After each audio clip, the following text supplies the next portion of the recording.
घाणीच्या समस्येकडे दुर्लक्ष, संतप्त नागरिकांनी ग्रामपंचायत करोली टी कार्यालयाला ठोकले कुलूप। गेल्या 5 महिन्यापासून परिसरातील घाणीच्या समस्येबाबत वारंवार तक्रारी करूनही करोली टी ग्रामपंचायतीने कोणतीही दखल घेतली नसल्याचा आरोप करत संतप्त नागरिकांनी ग्रामपंचायत कार्यालयाला कुलूप ठोकत निषेध व्यक्त केला।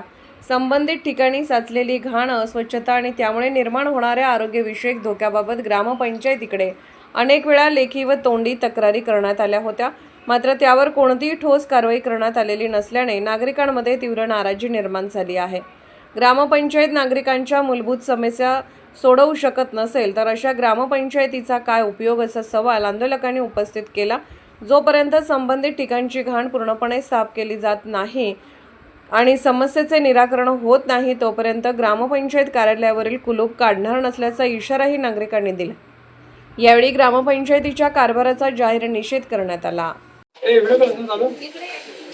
ग्रामपंचायतीला आम्ही कुलूप टाकलेला आहे, कारण 5 महिन्याला वारंवार तक्रार देऊन गटारीची घाण काढा, अजिबात काढली नाही, कोणीच दखल घेत नाही। लेचार्ज सांगला, लेचार्ज दिला, लेचार्जाची पण तक्रार कोणी दाखल करून घेतली नाही आणि रोज गणवागंडूची चाललेली ग्रामपंचायती काम आम्हाला, त्यामुळे आम्ही कुलूपाचा आम्ही स्वतः घातलेला आहे ग्रामपंचायत। जो पण आमची घाण काढून आम्हाला 100चं झाकण बसून द्यायचं, काढत नाही।